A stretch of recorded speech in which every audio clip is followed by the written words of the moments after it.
Pirms es dejos par judo nodarbojos, un gan jau, man liekas, tas kaut kā arī atspoguļojas dejā visdrīzāk. Bet sāku dejot es dzirnās. Es dzirnās nodejoju, man liekas, 3 gadus, sākot no 15 gadiem. Un tad es vienkārši jau sāku imitēt brīvmākslinieku, man liekas. Es sāku vairāk iet uz klasēm, un arī kaut kāds maziņi darbiņi parādījās. Un tā līdz akadēmijai palielam. Es sāku dejot 15 gados. Man arī tas likās, ka tas ļoti vēlu. Man vienmēr bija pie Pomonarjova nodarbības. Viņš vienmēr teica, ka es pavēlu sāku dejot. Un ka man ar klasiku man bija kompleks tāpēc. Man īsti nekad nepatika šausmīgi judo. Man vienkārši viņš varbūt bišķīs sanāca, bet man viņš īsti nekad nepatika. Un es nolēmu, ka es gribu iet prom no viņa, bet arī vienkārši neko nedarīt ārpus skolas arī īsti. Nezinu, kāpēc tajā brīdī nelikās kā variants, un tāpēc man vienkārši mamma piedāvāja aiziet padejot.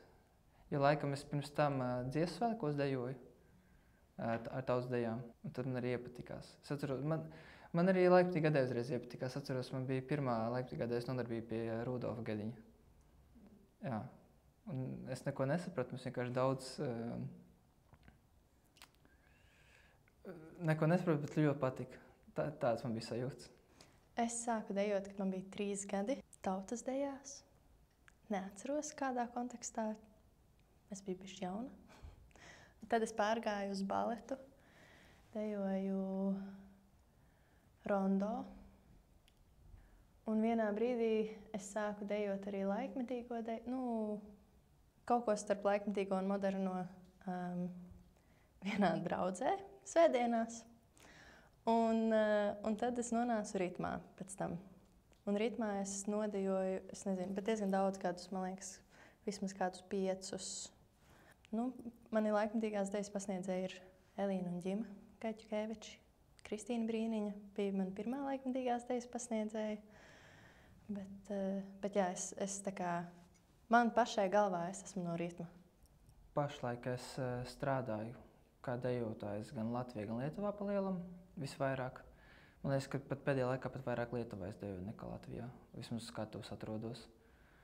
Un tā kā tagad ir apmēram tieši gads, kas pabeidz akadēmiju, arī cenšos rakstīt projektus, arī veidot savus izrādes tālāk. Turpināt arī kā horeogrāfs veidot, turpināt attīstīties. Es esmu horeogrāfe, dejotāja un cirka māksliniece. Es teiktu, ka es strādāju pārsvarā tādos starpdisciplināros projektos. Ļoti daudz pēdējos 2 gados ar cirku, bet vairāk kā dejotāja cirkā, nevis kā cirka māksliniece cirkā. Strādāju pārsvarā ārpus Latvijas. Jā, tā diezgan plaši, man liekas, ka nav tāds viena veida projekts vai viena veida tituls, kas, man liekas, mani nodefinētu, bet es daru visu kaut ko, gan, protams, rakstu projektus, lai dabūtu finansējumu, piedalos festivālos, gan kā ar izrādēm, bet arī kā fonā, kā cilvēks, kurš palīdz festivālus veidot. Tur diezgan daudz dažādas lietas. Es nonācu cirkā diezgan nejauši. Mums pirmajā kursā akadēmijā bija pasniedzējs Jorge Kresis. Un mums ar viņu izveidojās tādas labas attiecības. Es gāju uz viņa workshopiem ik pa laikam. Pēc absolvēšanas es viņam uzrakstīju un pajautāju, vai ir kādi projekti, kur viņš būtu ar mieru, ka es atnāktu paskatīties, kā viņš strādā, kā notiek projekti ārpus Latvijas. Viņš piekrita mani paņemt. Viņš piedāvāja diezgan daudz variantus, bet tas, uz ko es tiku, bija tad, kad viņš taisīja horeogrāfiju cirka studentiem Londonā. Un es aizbraucu uz 2 nedēļām, strādāju ar cirkiniekiem, iepazinu vīru. Un palēnām tā cirka pasaule vienkārši mani ievilka. Tas tiešām bija nejauši. Es arī kādu brīdi atkāpos no dejas, un tad man bija vieglāk nākt atpakaļ pie kustības caur kaut ko, kur es zināju, ka man nesanāks. kur man nebija pašai domas, kā tur vajadzētu būt un ka man tas labi jāizdara. Man bija diezgan viegli aiziet uz cirka meistarklasēm ar domu, ka es vispār neko nemācēšu.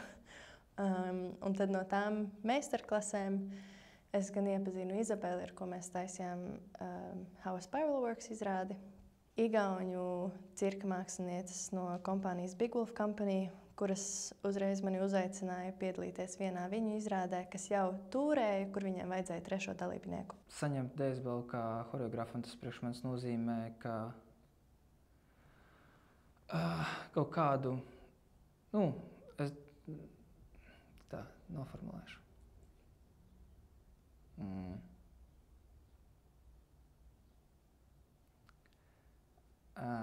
Es nevaru atrast vārdu. Gribu pateikt citā valodā, mēs Tas arī citā valodā. Neatzinība, bet bišķīt maz... Novērtējumu. Varbūt novērtējumu par to, ka tā izrāda iekļuva Aerovēvā noteikti. Ka tas tika pamanīts un ka tas tika kaut kādā veidā novērtāts. Un iekšēji laikam tas, ka kaut ko darīju pareizi un kad var arī šajā virzienā kustēties tālāk. Tas noteikti varbūt iedvesmo papildina vai iedvesmo vienkārši turpināt darīt tālāk. Un arī Aerovēvā uzstāšanās un arī vienkārši saņem kaut kādu feedbacku arī no Aerovēvas cilvēkiem, tas arī vienkārši tas patīkams bonus un varbūt pat motivators bišķīt. Sagatavošana bija ļoti ilga, jo rezultātus mēs uzņēmām 11. novembrī. Aerovēvs, kas ir 25. aprīlī, 25. aprīlī. Tas kaut kāds pusgads apmēram sanāk, man liekas. Tas viss vienkārši ļoti daudz ēpasti. Ļoti daudz ēpastu, un man pats grūtākais bija tieši pats atbildīgākais, nevis pats grūtākais, pats atbildīgākais bija tieši to tehnisko pusi saprast. Arī, lai mēs dabūtu maksimāli izdevīgas gaismas priekš mums, jo arī cirkā, tā kā tā izrāda tika uztaisīta, tur ļoti specifisks gaismas ir, kuras tur uz vietas nebija, bet mēs tāpat ar gaismotāju centāmies atrast labākos veidus, kā mēs varam pielāgot, lai vismaz apmēram tā sajūta saglabātos, kāda bija cirkā.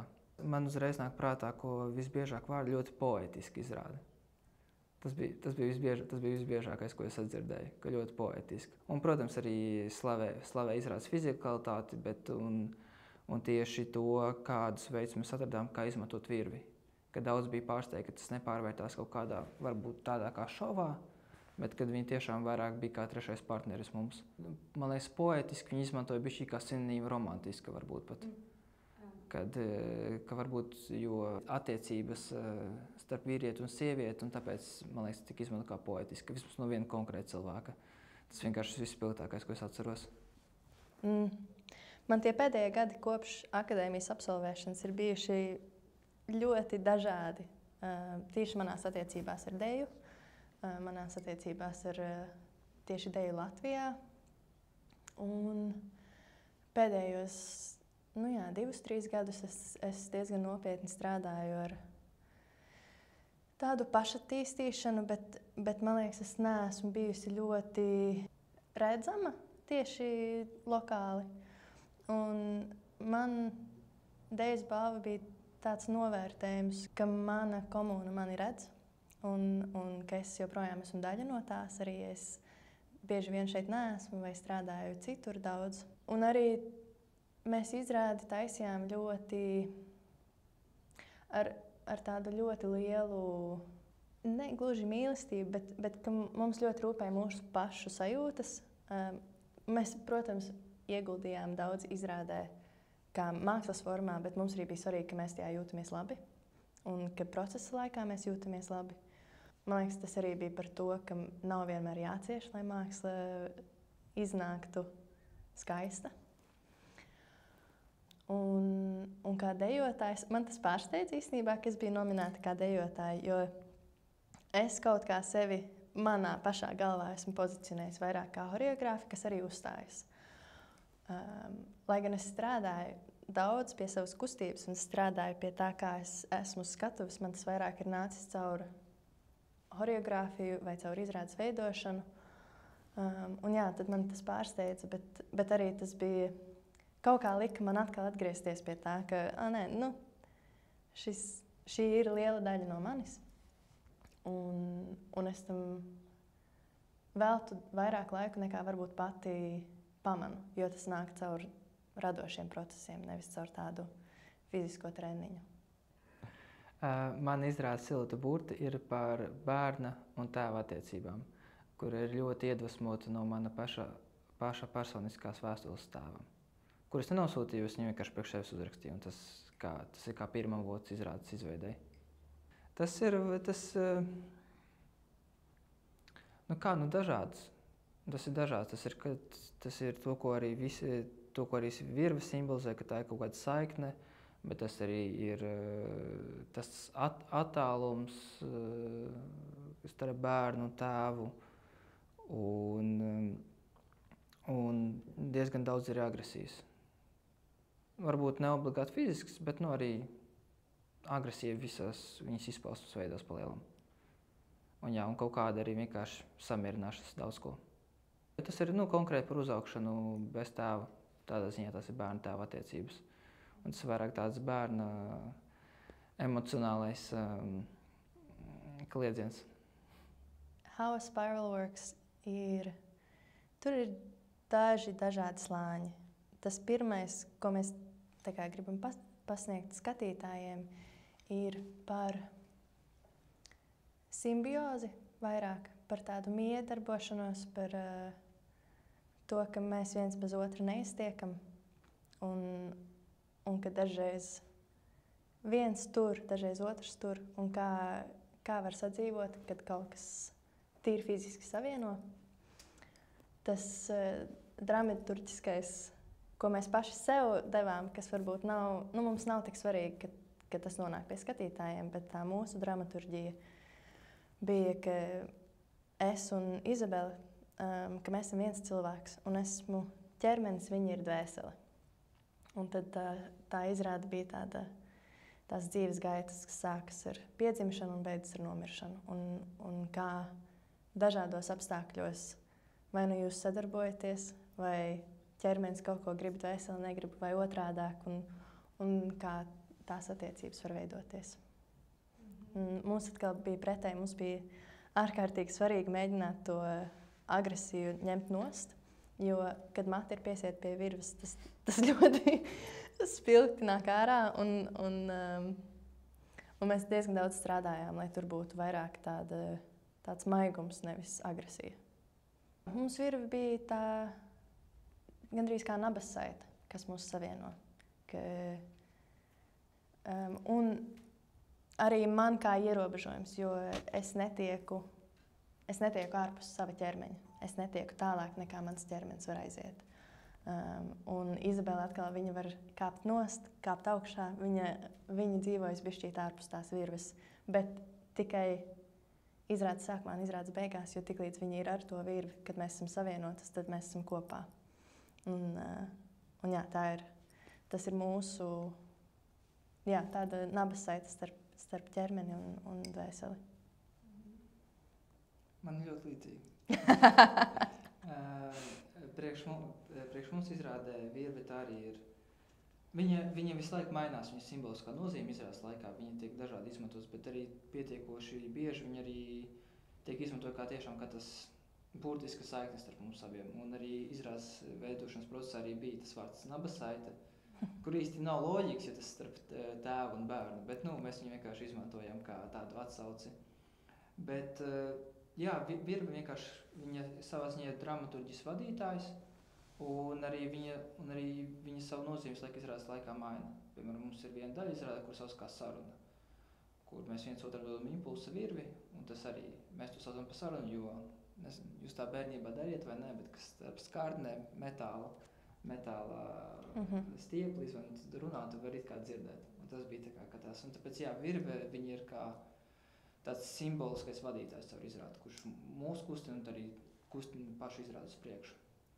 Kad vispār izrādes ideja nāca, un kad vajadzēja starp citu arī akadēmijā jau viņu aprakstīt oktobrī, tas tika burtiski aprakstīts kā bērns un tēvs burtiski. Un sākumā Man turpat nevajadzēja dejot tā godīgi.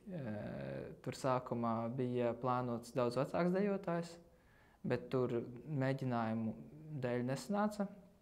Tad tika piedāvāts vēl vienam vecākam dejotājam, kurš arī vizuāli var redzēt, ka tas ir pieaudzis vīrietis. Bet pateicoties akadēmijas grafikam, arī tur nesanāca, un tāpēc es sapratu, ka man pašam vienkārši jāliec iekšā, un es saprotu, ka tur varbūt bišķīs zudīs tas tieši vizuālais tēls abiem cilvēkiem, bet man liekas, ka tāpat ar kustību un ar vīru tāpat tas nonāks tur, kur tam vajag nonākt. Mēs ļoti lēni taisījām izrādi. Mums gandrīz 2 gadi pagāja. Mēs intensīvi strādājām, bet ar tādu vieglumu. Jau no sākta gala. Mēs vispār uz pirmo rezidenci mēs atnācām bez idejas, bez domas. Vienkārši mēs 3 gribam sadarboties, paskatīsimies, kas notiek. Un mēs ar Izabeli sapratām diezgan ātri, ka mums ļoti sanāk kopradīt fizisko materiālu. Ka mēs tā varam viena no otras atspērties. Un ārkārtīgi interesants, man liekas, tas process bija, jo mēs visi līdzvērtīgi strādājām kā radošie mākslinieki, kas arī nozīmē, ka tas process nebija vadīts tā, kā katrs no mums individuāli vadītu procesu. Un tad bija ļoti daudz jāpalaiž tādas sajūtas iekšējās par to, kā tagad šitam būtu jānotiek, vai ko tev vajag personīgi, bet vienkārši jāklausās materiālā. Mēs Izabeli satikām tieši 1 reizi pirms tam meistarklasēs. Nedēļu garā tādā ciklā, bet tāpat. Un tieši tajā meistarklasē mēs uztaisījām mazu dotiņu, kas tad bija tas atspērienu punkts. Mans izrādes radīšanas process, viņš bija 180 grādiem savādāks nekā Alisei. Jo, kā jau tu teici, tas ir mans bakalaura darbs, bet paralēli izrādes izveidēji mums ir tāpat jāpabeidz mūsu studijas. Mums ir mūsu priekšmeti, mums vēl paralēli jādejo savu kursbiedru diplomdarbos, kur Mārīte dejoja, man liekas, 3, es dejoju 4, ieskatu savējo. Vēl paralēli bija Olgas izrāde, kuru mums vajadzēja uztaisīt, un arī tur vajadzēja nodejot. Un es vēl vienā izrādē dejoju, bet ārpus akadēmijas, man liekas. Un mums vēl vajag ļoti specifisku telpu vienkārši, kur mēs varam mēģināt to darbu, kas bija tajā laikā Elijas iela, kas bija tajā laikā akadēmijas telpa. Un mums process gāja tā, ka mēs mēģinājām pa naktīm visbiežāk. Mums mēģinājums sākās apmēram 10 vai 9, dažreiz 11, un viņš gāja līdz kādiem 1 vai 2 naktī apmēram, labākajā gadījumā. Un tad 9 vai 10 no rīta mums vajadzēja iet uz skolu. Un tāpēc tas bija tāds, un laiks tāpat spiež, jo telpas nav vienmēr pieejamas, ir citi mēģinājumi un tā tālāk. Un tāpēc viņš bija tāds ļoti, ļoti intensīvs, bet es domāju, ka tas varbūt pat palīdzēja kaut kādā ziņā. No manas puses varbūt tas, ka man nebija tik daudz iespējas overthinkot, jo, kad mums, piemēram, akadēmijā vajadzēja veidot līdz 10 minūtēm kompozīcijas, un tas bija ļoti reti, bet kaut kāds dažreiz bija, kur diezgan ātri jau kaut kas sāka veidos un tālāk, un tev bija laiks ļoti sāk šaubīties, vai šis nav pa banāli, vai tas nav tas, vai es kaut ko daru pareizi vai nē. Bet, protams, tam jābūt sabalansētāk nekā tas bija šīs izrādes izveidošanas laikā. Bet par procesu, man ir ļoti viena liela nožēla, ko es neizdarīju procesa laikā. Jo, tā kā šis darbs ir diezgan personisks, es Mārītei pateicu, ka es paralēli izveidas procesam, es atradīšu savu tēvu pie reizes.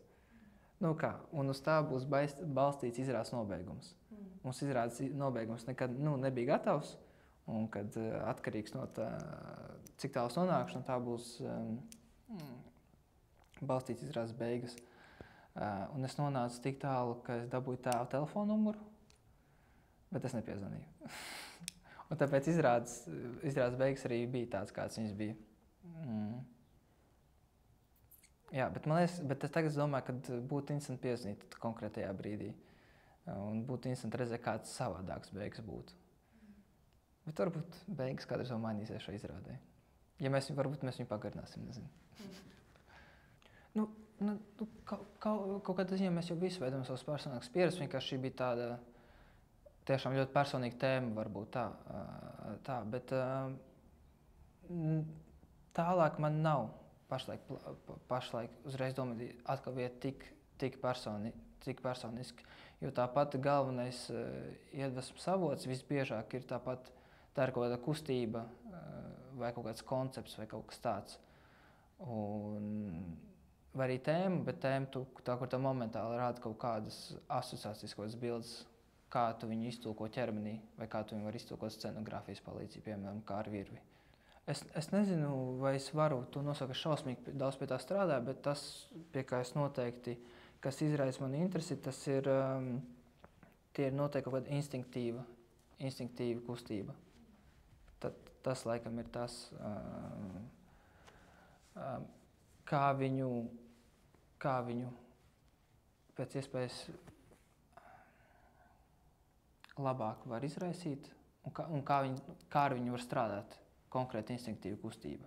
Laikam instinktīva kustība, tas priekš manis vairāk, ka tev paralēli kaut kāda bīstamība, ka tev ir vēl viens līmenis, protams, ne šausmīgi bīstami, bet ka tev ir vēl viens līmenis, kas tev motivē kaut ko darīt. Vismaz pašlaik, bet tas ir labs jautājums, par ko es pats domāju. Es vienmēr esmu uzskatījusi, ka man ir divi dažādi gandrīz cilvēki, ka viens ir tas dejotājs, un otrs ir horeogrāfs, un es ļoti atšķiru to, kas kuram interesē. Kā dejotājiem man interesē partnerings šobrīd diezgan lielā mērā, bet arī man prasās pašai vairāk spēku sevi attīstīt, lai es varu izaicināt savu ķermeni un iet kaut kur es neesmu gājusi. Un tas ir tā tīri ķermeniska vēlme. Un kā horeogrāfam ar katru izrādi, kurā es piedalos vai kuru es taisu, ir tēmas, kuras atgriežas, un ir tēmas, kuras mani nepalaiž. Un šobrīd es jau esmu pieņēmis to, ka šīs ir tās tēmas, ar kurām visticamāk es turpināšu strādāt. Tāda empātija ir viena liela tēma. Nāve ir viena liela tēma, un dzīves palēnināšana, pišķīt apstāšanās, tas arī ir kaut kas, ko es mēģinu ieviest gandrīz visos darbos, ka man gribas, lai skatītāji atnāk un ka viņi uz to izrādi var izelpot. Ja konkrēti no šī brīža tas ir noteikti nodrošināt izrādē silta burti, lai viņi turpina dzīvot. Papildus izrādes viņiem mēģināt, lai viņi turpina vienkārši dzīvot. Pat tas izklausās stulbi, bet tas ne visiem, man liekas, sanāk nepazaudēt to mīlestību pret deju un to interesi pret deju vienkārši. Atrast veidu, kā pie tā notākt.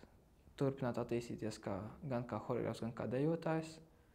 Un noteikti kļūt vairāk internacionālam māksliniekam. Es savu nākotni kā dejotājs, horeogrāfs, man visu laiku mainās īstenībā. Man nav tāda viena konkrēta vīzija, pie kuras es varu pieturēties, bet ir dažas lietas, kuras es zinu, kuras es gribu. Un viena noteikti ir strādāt vairāk komunā, bet kā lai to pasaka tā, ka man patīk ilgtermiņa attiecības ar cilvēkiem, un man patīk padziļinātās attiecības, gan fiziski, gan emocionāli. Tā, ka es varu uzticēties ļoti tiem cilvēkiem, kas man ir apkārt, un ka mēs strādājam kā komanda un kā tāds, kā viens veselums gandrīz. Vai. Es sapratu arī, iznākot no akadēmijas, cik tas ir svarīgi, jo visu laiku esmu bijusi situācijās, kur man par to nav bijis jādomā, tas man vienkārši ir piedāvāts, gan studijā dejojot, tu strādā ar to pašu grupu, ar tiem pašiem cilvēkiem, akadēmijā, protams, savs kurs, un man tas pietrūkst šobrīd. Un tad es noteikti gribu turpināt izrādes taisīt, bet mani interesē tā starpdisciplinaritāte, tas kur kustība var iet, kas var ietekmēt kustību. Un katru reizi man gribas kaut kur bišķīt citur aiziet un ar jaunām idejām strādāt un ar kaut kā izaicināt sevi vairāk. Ja mēs par tādu dejas industriju Latvijā runājam, tad es teiktu, gan par sevi, gan arī visiem pārējiem es novēlu stabilākas iespējas, lai cilvēki var tiešām pievērsties pilnvērtīgi mākslai.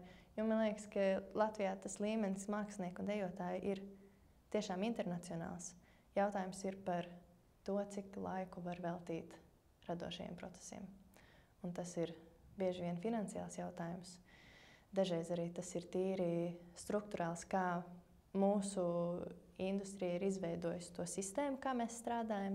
Man ir grūti teikt par tādu konkrētu vienu vietu, kur tas varbūt ir citādāk, bet visur, kur es esmu gājusi, katrā individuālā vietā, vismaz manā pieredzē, cilvēki strādā ļoti tādā rezidenču formātā, ka mēs atnākam 2 nedēļas, 4 nedēļas, dažreiz konkrētās situācijās ne man, bet esmu dzirdējusi, ka ir tur vairāki mēneši no vietas, kad var strādāt intensīvi viena projekta labā. Un tas ļauj padziļināties, tā kā rītīgi iekosties tajā, ko tu dari, un nevis katru reizi atgriezties kā no jauna un mēģināt atrast atkal to sajūtu, bet ka viņi sāk tevi iedzīvoties. Un tad otrs, man liekas, kas mums ļoti noderētu, ir, ka pieprasītais finansējums vai nu tiek iedots, vai netiek iedots.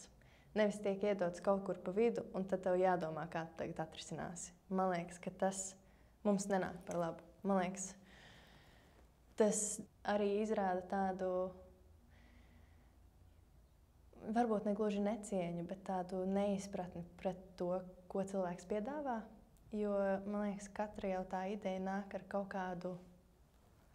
kādām lietām apkārt. Un ja tās lietas nav vairs iespējams, tad tā ideja varbūt mainās. Un tad tas prasa ļoti daudz no mākslinieka, ka visu laiku ir jāpielāgojas. Un es gribētu redzēt to, ka mums ļauj arī nepielāgoties un ļauj attīstīt to, ko mēs tiešām gribam darīt.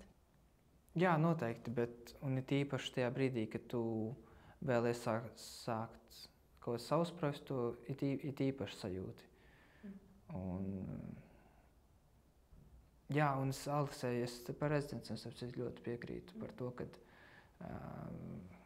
es saprotu, ka tas ir finansiāli apstākļi, ka tas nav finansējumi, bet tas ļoti bieži nav iespējams, jo tāpat visiem mums ir jāpasniedz studijās, mums ir jāstrādā kafejnī, mums ir mūsu otrie darbi, mums maksā rēķinus, bet un tāpēc mēs nevaram pieslēgties pilnībā kaut kādai lietai, kas varētu kas ir nozīmīgi, kas varētu būt nozīmīgi.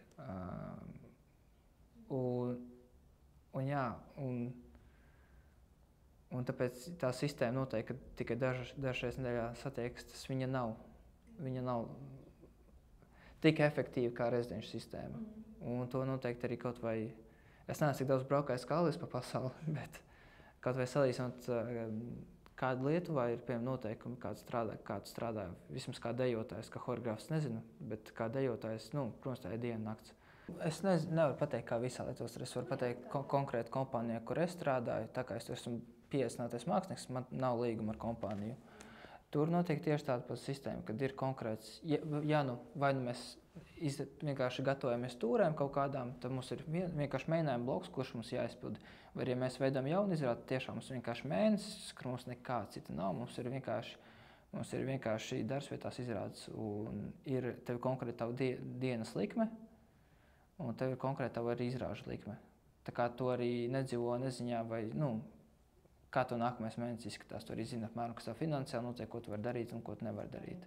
Jā, tu vari vienkārši plānot lietas, nevis cerēs kādu haltūru, nezinu, es teiktu dramatizēju bišķī, bet, jā. Tieši radošie projekti, deja, horeogrāfija, tas ir pārsvars. Bet es arī strādāju ar vienu filmēšanas kompāniju, kas tieši filmē izrādes, gan cirka, gan dejas, gan, ka mēs Mēs ejam, taisam trailerus, filmējam izrādes. Tas ir kaut kas, ko es daru. Es strādāju ar vienu cirka sadarbības tīkla kompāniju Zviedrijā, kur es viņiem esmu darījusi, man liekas, visu. Es viņiem esmu e-pastus sūtījusi, Instagram postus taisījusi, es viņiem podcastu esmu taisījusi, esmu festivālu palīdzējusi vadīt, es viņiem esmu runas vadījusi. Nu, tur ir ļoti daudz, ko esmu darījusi, un es ar viņiem arī turpinu strādāt. Pasniegšana, protams, es nepasniedzu tā studijas formātā, bet es vadu meistarklases, es pasniedzu skolās arī dažreiz. Es arī pasniedzu. Varbūt ne studijām, es kaut kādās dažādās vietās pasniedzu, kas nav īpaši saistīts ar deju. Dažas ir vienkārši fiziskā sagatavotība kaut kāda, un otra ir akrobātiskās nodarbības. Tu šo izrādi veidoji 2 gadus apmēram. Jā, plus mīnus, jā. Un tu viņu balstīji pilnībā uz rezidenču sistēmu. Pilnībā uz rezidenču sistēmu. Tev rezidence pauze, nezinu, mēnesis, 2 nedēļas pauze. Jā, dažreiz pusgads. Jā, un mans jautājums tieši, kā tas atainojās tieši tavā radīšanas procesā? Vai tev tas tieši palīdzēja, ka tu tagad pēc mēneša, pēc pusgada atgriezies un tu vari ar jaunu aci? Vai bija arī brīži, kad tu vienkārši atgriezies un tu pat nesaproti, kāpēc pirmkārt jūs šo mēģinājāt? Man liekas, man tas palīdzēja īstenībā tās pauzes 2 iemeslu dēļ. Viens, man ļoti strādā, ka man ir laiks, lai ideja nosēžas, lai es varu arī ārpus mēģinājumiem pārdomāt, pati saprast, kāpēc kaut kas strādā, kāpēc kaut kas nestrādā, izanalizēt, lai tad mēģinājumos es to nedaru, lai mēģinājumos es varu vienkārši darīt, un tad es pēc tam varu domāt. Tas man palīdzēja. Un otrs, es izrādes laikā iemācījos jaunu disciplīnu, kas ir tā matu karāšanās. Un tas prasīja laiku, un tas prasīja, es nevarētu mēneša laikā vai 2 mēnešu laikā no 0 uz 100 aiziet. Arī tā attīstība bija ļoti interesanta, jo es sāku pilnīgi ar 0. Es apmēram, varbūt kādus 9 mēnešus pēc mēs sākām izrādes, es aizgāju iemācīties, kā karāties matos. Un līdz ar to tas arī materiālam ļoti palīdzēja, jo es neiekritu tajās lamatās, ja ir disciplīnai cirkā vienmēr nāk līdzi kaut kādas lietas, šis ir tās lietas, ko šeit var izdarīt. Jo parasti tas ir diezgan ierobežoti. Tur ir plašums citā ziņā, bet tīri fiziski ir konkrēti triki, ko iemācās, kas tad tiek attīstīti. Un man tas plus tieši nāca tajā, ka es sāku kā cilvēks, kurš nemāk karāties matos, līdz ar to visas ainas, kas mums nāca, nebalstījās uz karāšanos, bet balstījās tieši tajā miedarbībā un kustībā, un tad mēs viņu varējām lēnām attīstīt un pievienot matus vairāk un vairāk.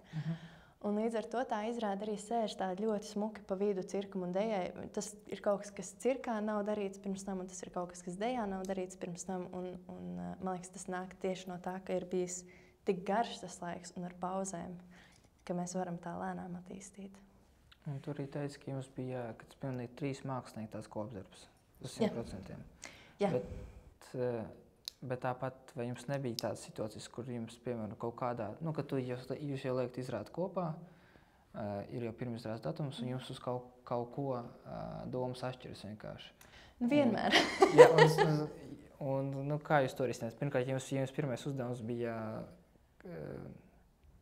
būt mierā. Šitais īstenībā arī ļoti labi, jo mums pagāja laiks, kamēr mēs sapratām, kā mēs varam sadarboties un kas ir mūsu lomas tieši šī kolektīva kontekstā. Bet neviens no lēmumiem nav nācis, ja kāds nepiekrīt.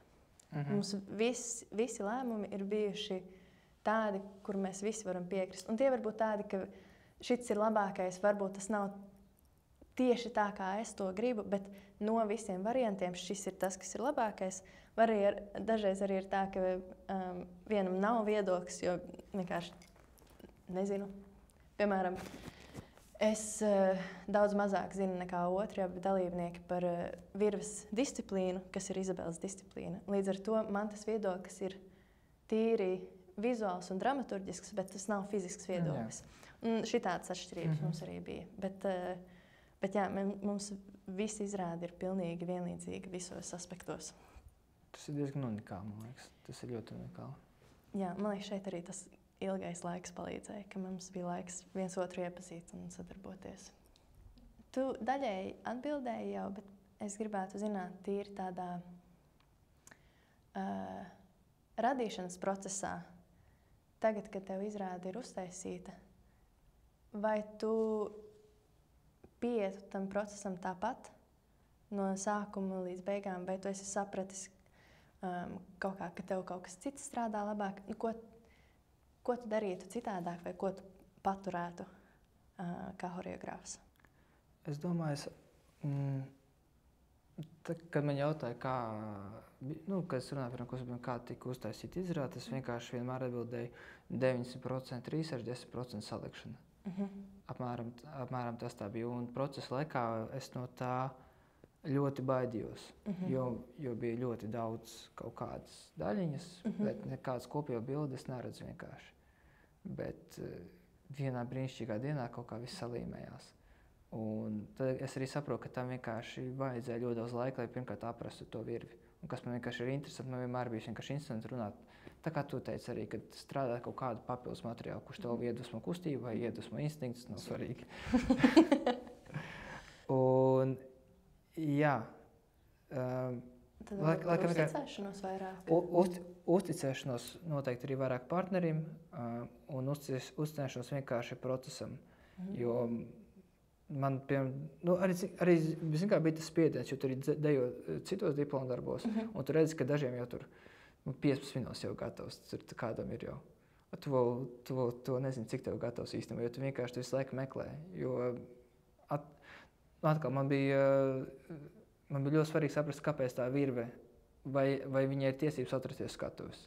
Tas man bija ļoti svarīgi. Jo padījot mēs arī tā varam. Un tas man bija kaut kādā ziņā tās stress, jo tas ir, pirmkārt, man liekas, tas ir ļoti zīmīgs simbols. Jo arī izrādes laikā, kamēr skaidriem nāk, viņi jau vienkārši karājas, tas vienkārši, jo tas uzreiz jau kaut kādas asociācijas. Un man bija diezgan liels bēls neataisnot tieši to simbolisko vērtību, kas ir virvē. Un jā, bet laikam tas bija paņemt laiku, vienkārši izbaudi vairāk, ka tu vari pētīt. Ja tu ir interesanti, te savā interesē. Bet tas ir balstoties tiem apstākļiem, kuros šī izrāde tika radīta. Es domāju, tas bija šķiet unikāli apstākļi, man liekas, kā tiek radīts izrādes. Jā, un tev varbūt ir kādi paņēmieni, kurus tu tagad saproti, ka tie paņēmieni tev strādā un ka tu viņus izmantosi vēlreiz, vai tas ir vairāk par to, ka tu zini, ka notiks pētījuma periods, un no tā pētījuma tu vari kaut ko arī izņemt ārā un uztaisīt. Konkrēti šajā procesā, es nezinu, vai tas ir labi vai slikti, bet es vienkārši ķeros aiz katras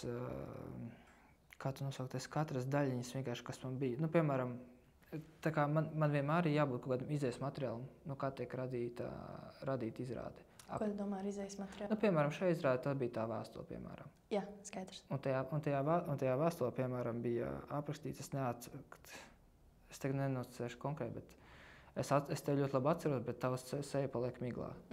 No kā, piemēram, tika vēl viena aina iedvesmot un tā tālāk. Un, jā, un no tādām lietām vienkārši, ka tev rodas kaut kādas asociācijas un tikpat labi tu vienkārši ļauj sev arī būt bērnam vienkārši mēģinājumos. Kā arī radās vienkārši viena aina, sarunas aina. Tur, kur tas vienkārši radās ne no kurienes. Un, jā.